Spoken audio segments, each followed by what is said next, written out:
his hat and boots of leather. He's the Lone Ranger. He's the cowboy man, so brave and bold that his heart of gold. He'll never fold. He roams wild.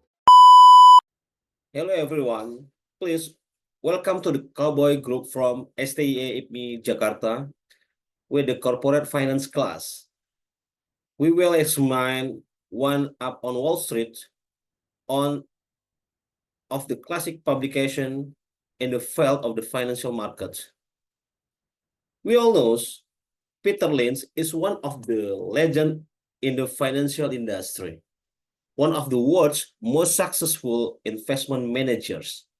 During his time as an investment manager at the Magellan Fund, he grew the fund to an average returns of 29.2% over 13 years. In the book Up One on Wall Street, Lynch divides stock into 6 categories and becomes a guide for investor in investing. Each category has potential maximized so that no one category is better than the others. Everyone's goals and motivation are different. So the selected stock can be from different categories. So Lynch explained the 6 categories of the stock according to Lynch are the sluggard, the stalwart, the super stock, cyclicals, turnaround, and the asset play. Here, in an explain of the each of these categories. The first one, the sluggard, are a group of the slow-growing stocks, usually large companies whose business is mature or mature and diligently dividend distribution. So growth, especially sales in these issuers, is slow. This category is usual large company that are market leaders in industry that have been widely known for their products and brands. The company has a wide market control so that investment potential is limited. The company diligently divide dividends with normal and large payouts. Most of the profits are returned to shareholder in the form of the dividends. Some of them have a fairly high dividend yield. Some characteristic of this group are earnings per share growing steadily or slowly. EPS or earning per share growth is around of the country economic growth. Routinely distribute dividend with a large dividend payout or large dividend yield such as 4% until 5% and often considered income stocks. I'm Stephen, and I will explain the second part, which is the next type of the companies that Peter Lynch explained on his book, Star Wars and the Fast Growers. Before I explain that, I will share with you the 3 tips from the Peter Lynch book. The first one, when you are trying to invest, stop listening to the professionals. Why? Because from the research statistic, the professionals' return is not much different with the normal people. And then the second thing is about before you invest, you must answer the questions below. First, do you own the house? Because house is the type of the good investments. And the second, do you need the money? And the third, how much do you trust the corporate America? And the last also, how do you see between the stocks and the bonds? Which one is more risky? If you not decided about the questions, you will be the potential victim in the market. And the last, the 3, is about ignore your gut feelings, but trust your story fundamental of the business.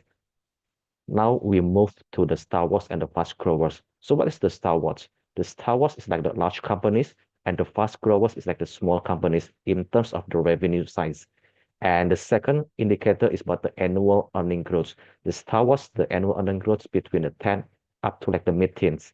However, for the fast growers, the annual earning growth is starting from 20 to 25%. So what is the example for the Star Wars in America? So first is about like the Coca-Cola that you drink every day, and also the next about Procter and the Gambler, and how you can optimize the return from the Star Wars. First, you must purchase at a good price, and then when you are achieve the return up to 30, 50%, you just exit. Don't be greedy.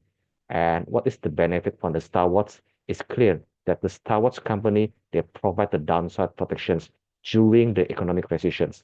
And for the fast growers, the most tricky part, how you identify this, the type of the fast growers, and then how you can ensure that the growth will be sustainable in the next 1 or 2 years.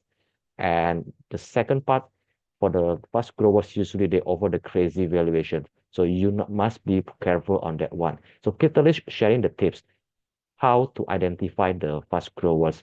The first and the most important, you must asking the competitors. When Peter Lynch covered the Holiday Inn in their work, they covered about the name La Quinta. This is the first time that Peter Lynch heard about La Quinta.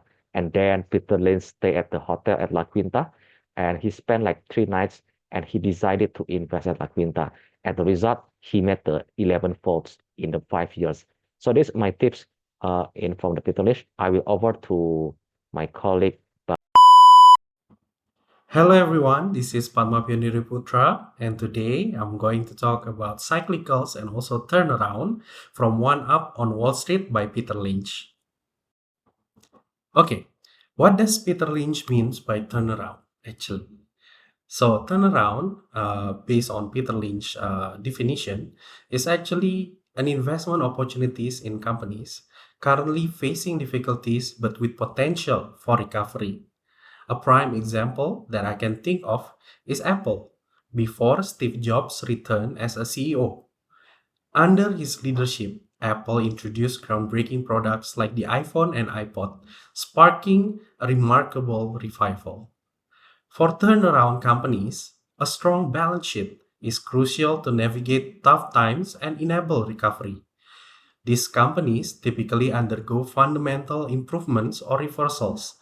Initially, they perform poorly, deterring market participants and leading to low demand with potential risk of bankruptcy and liquidation. However, though strategic improvement, these companies begin to show performance gains.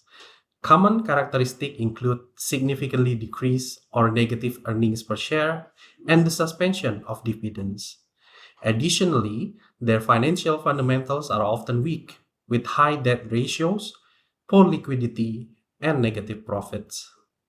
For a successful turnaround, companies must start improving profits, minimizing losses, and eventually generating positive earnings. The path of recovery involves stringent measures to enhance financial health and operational performance, fostering investor confidence and market demand. Next is cyclical companies. From One Up on Wall Street, we can conclude that cyclical companies experience profit fluctuations in line with economic cycles, often seen in industries like oil and memory, where prices vary with supply and demand. The key to investing in cyclicals is buying during the down cycles and selling it during the up cycles. These companies' sales typically follow a cycle, especially in commodities, influenced by global economic condition and major consuming country. Profits depend heavily on commodity prices, which are governed by the law of demand and supply, rising with economic improvement and falling with downturns. The characteristic of cyclical companies include fluctuating earnings per share based on economic conditions and large dividends during peak cycles, with yield potentially reaching double digits. Profitability ratios such as return on asset, return on equity, gross profit margin, and net profit margin also vary with this economic cycle. Okay, Thank you, Mr. Padma, for explaining about the turnover and the cycles. Right now, I'm gonna break through on the topic that is called the asset play. So, what is asset play? Asset play is a company that has valuable asset, but has not been realized by the investor, including the analysts of the Wall Street or the market participants. So it seems like impossible because the analysts of the Wall Street are the experts of the market. You know, it's been they analysts with a bunch of another analysts that barely impossible that they miss something big return.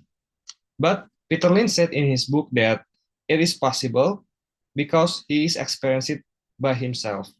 So the asset play, this company is missed by analysts so that it can be a long-term investment opportunity. Its characteristics are investment companies that invest in many companies. The company has hidden assets such as mining, patents, and property. There are mines or land that have not been managed. So, in Peter Lynch's experience, he wished that he bought more share of the telecommunications back in 1977. Because in 1977, the telecommunication shares just sold for only 12 cents.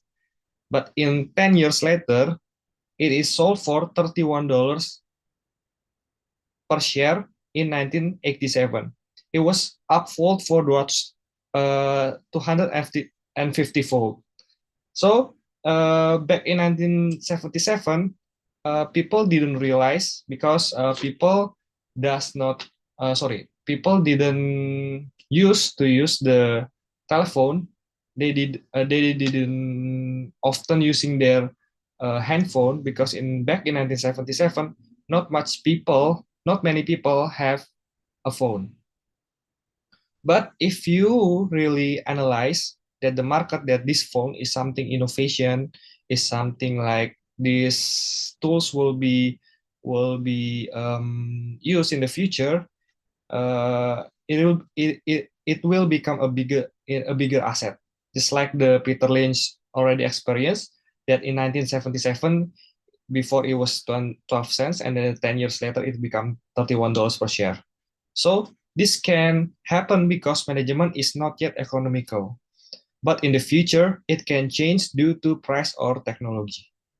In addition, technology companies that have many patents and companies that use their own land to do business can also fall into this category. Sometimes the company's land is still listed at book value, which is significantly different from the market price. This means that this category of companies has large and many assets. The problem faced is that it is difficult to calculate the value of these assets if you do not do in-depth research. This makes few people realize the potential of the company, so it is little discussed in the media as well as forums and stock communities. So I think the telecommunication company that Peter Lynch experienced about, it is because he has no first-hand appreciations of what of the industry in general. So the first-hand appreciation is actually pretty important too, because back in 1986, there are no telecommunication in Peter Lynch's neighborhood until it was 1987. So he didn't realize, he didn't experience the use of the telecommunication industry or the telecommunication industry. So the first-hand appreciation is actually pretty important too, to analyze that if this tool will be used in the future. Assets opportunities are everywhere. Sure, they require a working knowledge of the company that owns the asset. But once that understood, all you need is just patience.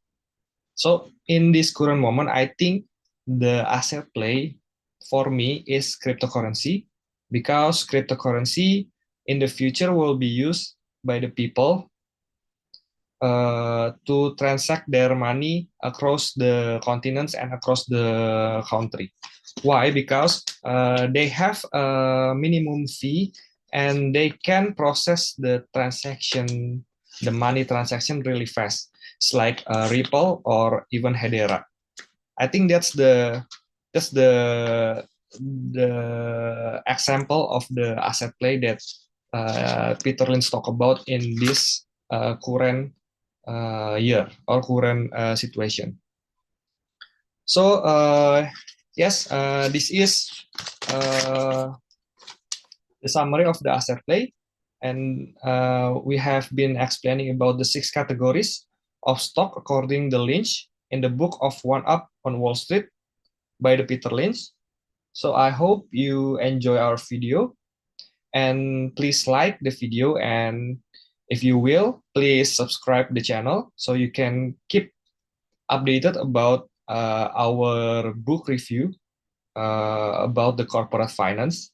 So it will give you an education, and you will become smarter like Peter Lynch. So thank you and goodbye.